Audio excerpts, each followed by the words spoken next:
How's it going, everybody? It's Ben from the Ben and Bev channel. We're back with another episode of Spooky Season, this time going over 2018 supernatural horror film, Malevolent.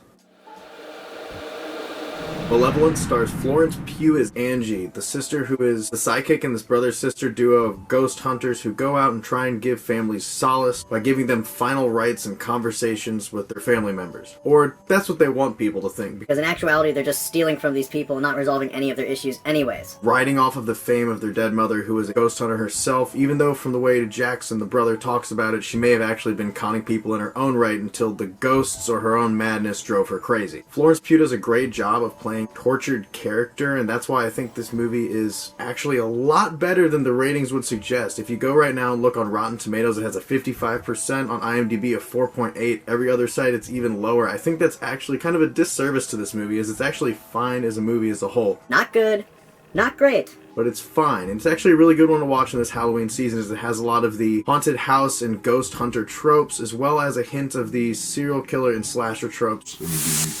If you watch the trailer, see these clips where she goes to this house where a lot of these horrible murders happen. That actually isn't until the second half, and I'm going to try and stay away from spoilers for this movie, as I want you guys to be as surprised as I was the first time I watched it. As a big highlight of this movie is actually those surprises. While Florence Pugh is the only actor that I recognize in this film, I think all of them in it are actually quite capable at what they're doing, and though the budget for the film is small, it actually looks pretty nice. The tone of the whole movie is bleak, so the color is actually kind of drained from a lot of these scenes. I think it's intentionally really kind of feel that gritty West Coast coloration, similar to what you would see in a forest movie. I'm not really sure how to exactly explain it, but like Wicked Little Things or a mining town coloration, you know, very gray. Dark slate blue and green in shade. I think the reason this movie gets probably listed with such a low rating is because these main characters are actually really not that likable. The first part of the movie when they're developing them, by developing I do mean they do it. The movie's constructed very well. You get to develop these characters. You understand Angie's struggles with staying in school and trying to make enough money to get by, even though she's educated enough that she could just complete school in a timely manner and focus on her grade. Meanwhile, she also wants to help out her older brother Jackson, who has a really interesting set of motives in himself. While he does seem kind of one-dimensional at points with the way he desires for money and overall fame and wealth, frequently preferring to do things the quick and easy way rather than the right way, they also show a more insecure side of him, as he spends a lot of his free time listening to these recordings of other people doing lectures on how to be confident and really press your presence on other people and how to achieve success. It's really an interesting angle for the character who is as cocky and arrogant as he is, as you do get to see his insecurity present and shown multiple times throughout this movie to really develop the way his character responds to certain events in the film, with his fear or just selfish interaction overall in general. Writing is actually pretty solid, as I spend the first half of this rather short hour-and-a-half movie developing our core group of ghost hunter characters, and even though it is kind of unpleasant to see the way they treat the people that they are scamming, you do still grow intrigued by how these characters are changing and developing. Though for me, I wasn't personally caring that much about Jackson because of how rude he could be. It kind of just made me want him to fail. The movie did a really great job also of building suspense, whether that was through an auto accident scene, which made someone like me who's been in a car accident kind of cringe every time I see anything like that, which a lot of movies have been doing recently, especially with those in-car camera angles. Shakes me to the bone in the middle of a horror movie. Basically, anytime you throw real-life stuff into a horror movie, it can really throw me off, especially like Hereditary with the whole car accident scene, kind of a similar thing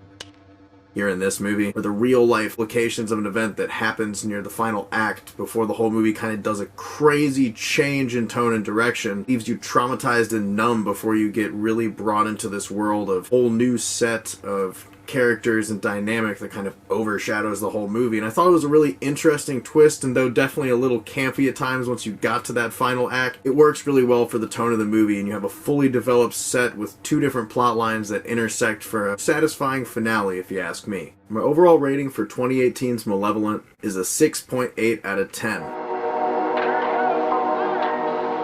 Though I will say on the overall horror movie scale of things, it's definitely a 7.1 and worth checking out on Netflix if you're just looking for something to watch this time and you feel like you've been at the end of the algorithm or just want a new movie to watch in this Halloween season. Keeping things spooky. Have you guys seen Malevolent? Let us know in the comments below. We'll see you guys next time for a movie with a really similar name to Malevolent. I wonder what that could be.